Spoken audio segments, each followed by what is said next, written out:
Indicações de implante de marca-passo provisório. Aqui é a fisiologia cardíaca normal. Vou falar bem rapidinho, gente, porque já está passando muito da hora também, tentando ser bem conciso. Nó sinusal, nó atrioventricular, feixe de His e depois a rede de Purkinje, tá? Essa aqui é a estimulação cardíaca normal. E o que acontece quando há alguma disfunção nesse caminho? A gente coloca o marca-passo. E o marca-passo provisório será colocado em algumas situações especiais, como veremos a seguir. Bom, primeiro uma breve introdução. Em 1952, o Paul Zoll fez o primeiro registro de marca-passo, colocação de marca-passo temporário com sucesso. Ele usou uma corrente pulsada de 2 agulhas hipodérmicas em 2 pacientes, 2 deles com assistolia. Um durou 2 horas, um durou 5 dias, o outro durou 5 dias. Mas foi a primeira vez que eles conseguiram, através de um aparelho de corrente pulsada grande, tentar manter pacientes vivos com estimulação cardíaca artificial. As indicações estão relacionadas com o nível de evidência C, estão mais relacionadas a consenso de especialistas em todas as diretrizes que a gente for olhar. Bom, as indicações. As indicações para o implante de marca-passo baseiam-se na presença de um distúrbio do ritmo e sintomas associados com alteração hemodinâmica. Obviamente, para você colocar um provisório no paciente, ele deve estar em situação grave. Lembrando também que, na maioria das vezes, esses pacientes devem, em diretriz, ter sido tentado algum tipo de droga cronotrópica positiva para que se coloque o marca-passo provisório a posteriori. Pelo menos é o que diz lá nas diretrizes. Nós temos 3 tipos de marca-passo temporário: o transcutâneo, o transesofágico, o epomiocárdio e o transvenoso, que é o endocárdico. As principais indicações para o marca-passo provisório são emergências para controle de bradiarritmia grave, com repercussão hemodinâmica, e também outra indicação possível é de TV polimórfica, bradidependente. Então você utiliza o marca-passo para manter o paciente em frequência cardíaca mais aumentada, inibindo taquicardia ventricular polimórfica. Tá? Então as bradicardíacas com repercussão. Outra situação especial que já foi dito até aqui pelo palestrante pregresso, que é a questão das bradicardias relacionadas com infarto agudo. Outras situações com bradiarritmias secundárias transitórias. Controlar, prevenir ou reverter taquiarritmias em um número menor de doentes.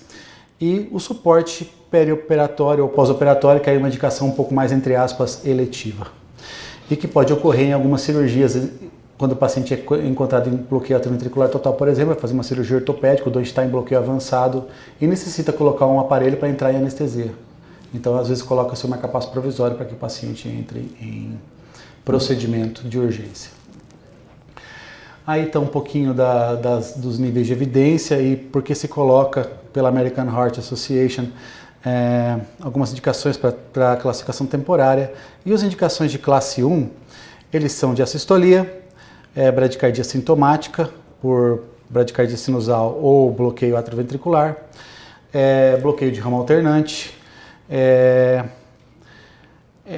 pacientes com um bloqueio bifascicular com algum grau de bloqueio atrioventricular e o bloqueio AV Morbitz 2, segundo grau. Tá? Eletivos, como eu falei para vocês, mais suporte para procedimentos que possam promover bradicardia,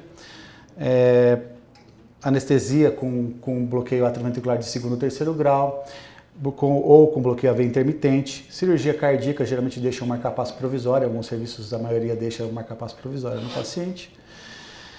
E cirurgia de aorta, cirurgia de tricúspide, onde o anel tricuspídeo está muito próximo do sistema de condução, às vezes eles deixam também. E para fechamento de defeito septo AV também, que está muito próximo do sistema de condução do fechamento, tanto na forma total como na CIA osteoprimo.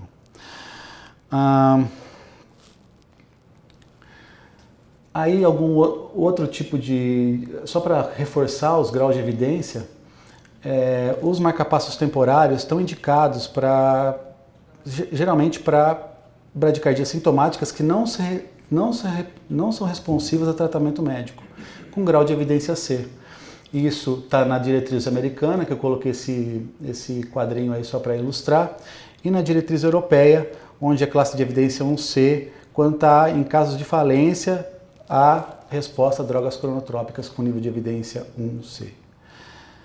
O marca-passo transcutâneo, as indicações nesses casos são situações de emergência imediato em parada cardiorrespiratória e também como ponte para marca-passo transvenoso naqueles casos, lembrando da tricotomia, da limpeza local e evitar locais com excesso de gordura e como essa estimulação é muito dolorosa, sedação e analgesia. Tá? A programação inicial é feita na parada cardiorrespiratória com energia máxima e se não parada cardiorrespiratória, aumento gradual acima de 10 a 20% acima do limiar. Aí só uma ilustração de como é que fica o marca-passo, o aparelho e a monitorização externa. Aqui o aparelho novamente. E aí o marca-passo provisório transvenoso ou endocárdico. Como já tinha dito, as indicações já foram ditas anteriormente.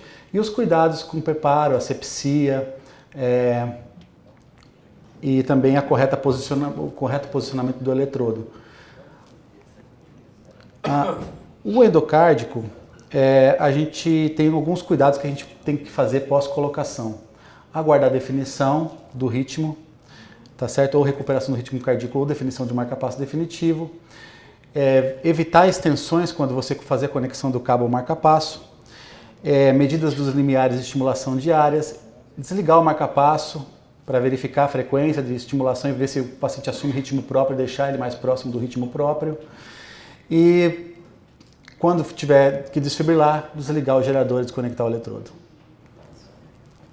Aí está mais ou menos uma foto aí de como a gente gostaria que fosse, né?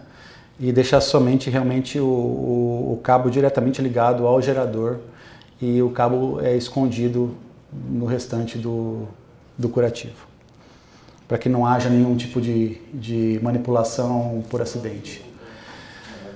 O acesso venoso periférico geralmente é feito do mesmo lado do implante quando a gente tiver a questão da escopia, para que a gente possa até, se possível, contrastar para, em caso de alguma punção mais difícil, conseguir contrastar e verificar o caminho, o trajeto e assim funcionar com mais segurança, evitando múltiplas punções e pneumotórax.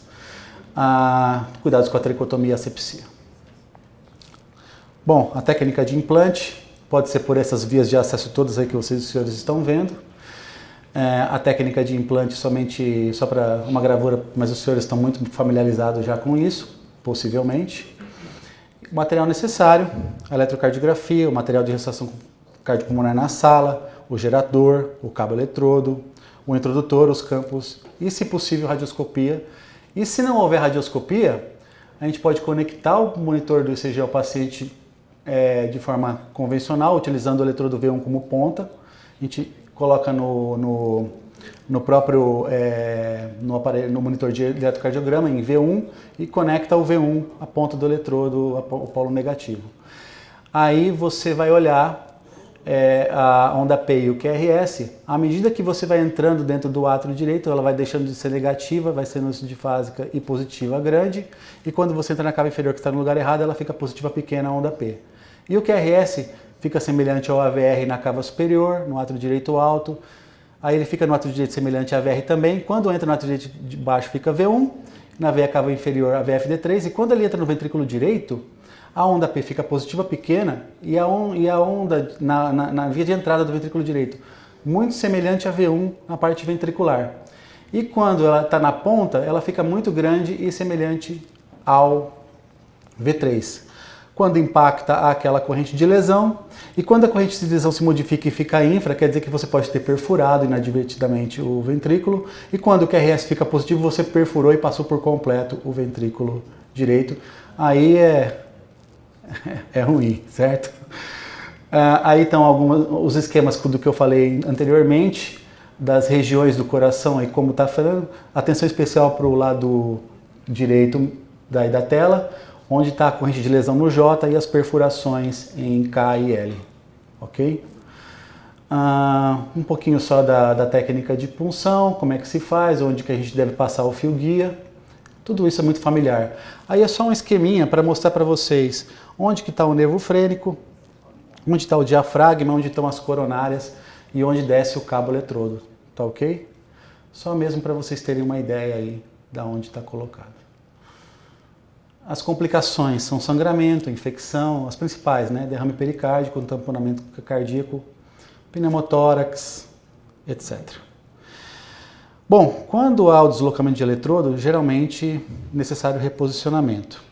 Se há aumento de limiar de comando ou sensibilidade, a gente aumenta a amplitude e a sensibilidade. Tenta inverter a polaridade, tenta reposicionar e avalia a bateria do marca-passo. Quando há estimulação frênica, primeiro a gente tenta reduzir a amplitude, tenta inverter a polaridade e, em último caso, reposicionamos.